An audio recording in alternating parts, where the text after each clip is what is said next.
6 గ్యారంటీలు నీరుగారిపోయినాయి, సంక్షేమం సన్నగిల్లింది, అభివృద్ధి ఆగమ్య గోచరమైంది. గౌరవనీయులు ఉప ముఖ్యమంత్రి బట్టి విక్రమార్క గారు ప్రవేశపెట్టిన బడ్జెట్ అన్ని వర్గాలను కూడా తీవ్ర నిరాశపరిచిందని చెప్పుకోక తప్పదు. ఎన్నికలప్పుడేమో గ్యారంటీల గారడి, ఇప్పుడేమో అంకెల గారడి. శాసనసభలో బడ్జెట్ ప్రవేశపెట్టేటప్పుడు అప్పుడేమో బాండ్ పేపర్ మీద రాసిచ్చారు, 100 రోజుల్లో 6 గ్యారంటీలు అమలు చేస్తామని. అప్పుడేమో గ్యారంటీల గారడి, ప్రజల్ని నమ్మించారు. ఇప్పుడు బడ్జెట్ చూస్తేనేమో అంకెల గారడి. ఇప్పుడు మీరు 100 రోజుల్లో అమలు చేస్తామన్న 6 గ్యారంటీలు బడ్జెట్ లో ఉండాలనా వద్దా? ఏవి బడ్జెట్ లో వాటి కేటాయింపులు ఏవి? దాని ప్రస్తావన ఏది? ఎక్కడ కూడా ప్రస్తావన లేదు. అవ్వాతాతలకు ఇచ్చే 4000 పెన్షన్ గురించి ప్రస్తావన లేదు. మహాలక్ష్మిలో ఇచ్చే 2500 గురించి ప్రస్తావన లేదు. విద్యార్థులకు ఇస్తామన్న 5 లక్షల భరోసా కార్డు ముచ్చట లేనే లేదు. అంటే మొత్తంగా కూడా అందుకే నేను అనేది, ఓట్ల ముంగట అంకెల గారిడి, గెలిచిన తర్వాత ఓట్ల ముందేమో గ్యారంటీల గారిడి, గెలిచిన తర్వాతనేమో అంకెల గారిడి. ప్రజలను గురిడి కొట్టించేందుకు, భ్రమలు పెట్టేందుకు బట్టి గారు చాలానే ప్రయత్నాలు చేశారు. నిజంగా చెప్పాలంటే మొదటి బడ్జెట్ కదా, ఈ రాష్ట్రానికి ఏమన్నా దశ దిశ ఇస్తారేమో అని ఆశించాం. కానీ ఇది దశ దిశ లేని బడ్జెట్, రాష్ట్రాన్ని తిరోగమన దిశలో నడిపేటువంటి బడ్జెట్.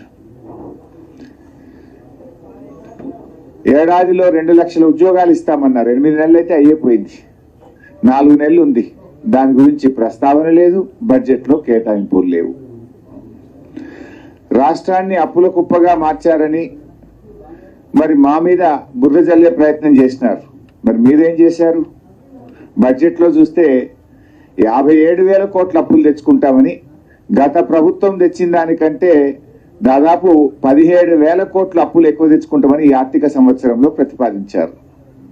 పోయినసారి నేను ఆర్థిక మంత్రిగా ప్రవేశపెట్టిన బడ్జెట్ లో 40,000 కోట్లు ఎఫ్ఆర్బిఎం అప్పుల కింద నేను ప్రతిపాదిస్తే, గౌరవనీయులు బట్టి గారు 57,000 కోట్లు ప్రతిపాదించాడు. అంటే ఇంకో 17,000 కోట్లు బడ్జెట్ బారోయింగ్స్ లో ఎక్కువ చూపించారు.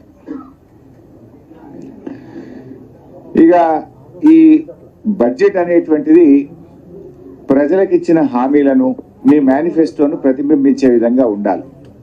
కానీ దురదృష్టం ఏంటంటే కాంగ్రెస్ పార్టీ తన మేనిఫెస్టోను మర్చిపోయింది అనిపించింది. ఎందుకు ఈ మాట అంటున్నా నేను? ఇందాకన్నట్టు వారి 6 గ్యారంటీల్లో మొదటి హామీ, వారి మేనిఫెస్టోలో మొదటి హామీ మహిళలందరికీ 2,500 రూపాయలు ప్రతి నెల ఇస్తామన్నారు. ఇప్పటికే 8 నెలలు అయిపోయింది. బహుశా ఈ బడ్జెట్ లోనైనా పెడతారేమో. మొదటి హామీ కదా. ఈ రాష్ట్రంలో ఉన్న మరి దాదాపు 1.5 అక్కా చెల్లెలు ఎదురు చూస్తా ఉన్నారు. అందులో 18 ఏళ్ళు దాటిన వాళ్ళు పెట్టుకున్న 1 కోటి మంది ఉంటారు. 1 కోటి మంది అక్కా చెల్లెళ్లకు శుభవార్త చెప్తారేమో అని చూస్తే నిరాశ చూపారు. ఇవాళ 8 నెలలు అయింది. 8 నెలలు లెక్క తీసినా దాదాపు వీళ్ళు ఇప్పటికే 20,000 కోట్లకు పైగా బాకీ పడ్డారు పాతది.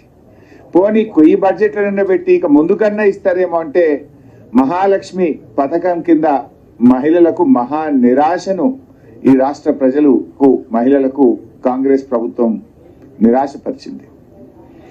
ఇకపోతే ఆసరా పెన్షన్లు ఎంతో ఆశగా ఎదురు చూస్తున్నారు. రేవంత్ రెడ్డి గారు అయితే రెచ్చిపోయి ఉపన్యాసాలు ఇచ్చాడు. అవ్వా నీ పెన్షన్ ఎంత వస్తుంది? 2,000.